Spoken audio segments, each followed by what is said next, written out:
Welcome to everyone to my channel Chaturanga দরবার। আজকে একটা নতুন এবং ইন্টারেস্টিং টপিকের উপর ভিডিও হতে চলেছে। এটা হচ্ছে দাবা খেলার ইতিহাস বা হিস্ট্রি অফ চেস। আজকের যে মডার্ন চেস বা উম, যে মডার্ন এরা চেস আমরা দেখতে পাই, এটা একটা the most famous indoor game in the world and the richest indoor game in the world. এই গেমটার উদ্ভব কোথা থেকে হয়, এটা নিয়েই আজকের ভিডিও। তো আপনারা কি জানেন যে চেস খেলার বা দাবা খেলার শু- শুরু হয়েছিল ভারতে? ভারতবর্ষের চতুরঙ্গ যে খেলাটি, সেটার থেকেই জনপ্রিয়তা পেয়ে পেয়ে এটি কালক্রমে বিভিন্ন ভাবে স্প্রেড করে চেসের উদ্ভব হয়। আজ আমরা জানবো একটা অসাধারণ খেলা, যেটা ছিল স্ট্র্যাটেজি এবং ইন্টেলিজেন্স এবং পেশেন্সের লড়াই। প্রায় আজ থেকে 1500 বছর আগে বা উম, ষষ্ঠ চতুর্থ থেকে ষষ্ঠ শতকে, এই সময় ভারতের গুপ্ত সাম্রাজ্যে বা গুপ্ত ডাইনেস্টিতে চতুরঙ্গ খেলার প্রচলন স্টার্ট হয় বা চতুরঙ্গ খেলার আবির্ভাব হয়। চতুরঙ্গ খেলা বলতে যদি আমরা একটু এর আক্ষরিক অর্থে যাই, চতুরঙ্গের অর্থ হলো চার অংশ আছে যার বা চারটি অঙ্গ আছে যার। এখানে চারটি অংশ বা চার অঙ্গ, এটি বলতে চারটি বাহিনীর কথা বলা হয়েছে।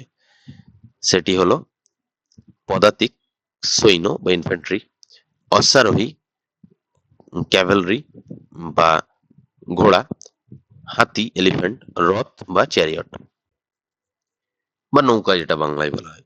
এই যে খেলার যে কৌশলটা, এটা সেই সময়কার রাজারা তাদের সৈন্যদেরকে যুদ্ধের ক্রীড়া কৌশল দেখানোর জন্য একটি 8x8 বোর্ডে ছক কৌশল শেখাতেন এবং দেখাতেন।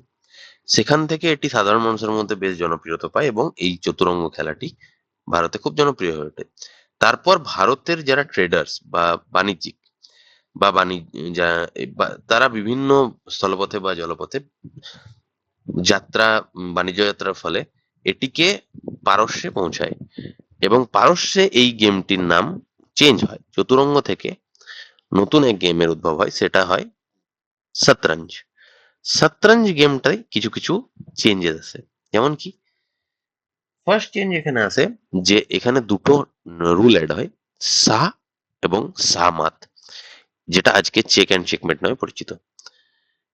শুধু সেটাই নয়, ওখানে আরেকটি জিনিসেরও ইনক্লুডিং হয়। সেটি হচ্ছে যে সেখানে প্রথম রানীর বাদশাহ যেটাকে বলা হয়, পরে সেই পারস্য থেকে শতরঞ্জ ধীরে ধীরে আরব এবং মিডল ইস্টের যত কান্ট্রি থাকে সেখানে স্প্রেড করে এবং সেখান থেকে ধীরে ধীরে কালক্রমে সেটা ইউরোপে যায়। ইউরোপে গিয়ে স্পেসিফিকলি রাশিয়া, ফ্রান্স, এইসব এরিয়ায়, ইউএসএ, এখানে প্রচুর পরিমাণে এটি জনপ্রিয়তা লাভ করে এবং এটির নাম বদলে হয় চেস বা দাবা। সেখানে স্পেশাল কয়েকটি রুল আছে, যেমন check, checkmate, castling, en passant and pawn function. Castling king আর রুখের স্পেশাল মুভ, যেটা দিয়ে কিং কে প্রোটেকশন দেওয়া যায়। এন পাসান পনের একটা স্পেশাল ক্যাপচার আর প্রমোশন, পন যেখানে কুইন বা অন্য গুটিতে পরিণত হতে পারে। সেখান থেকে দাবা প্রচুর জনপ্রিয় হয়ে ওঠে এবং একটা গ্লোবালাইজ ইনডোর গেম হিসেবে প্রসিদ্ধি লাভ করতে থাকে।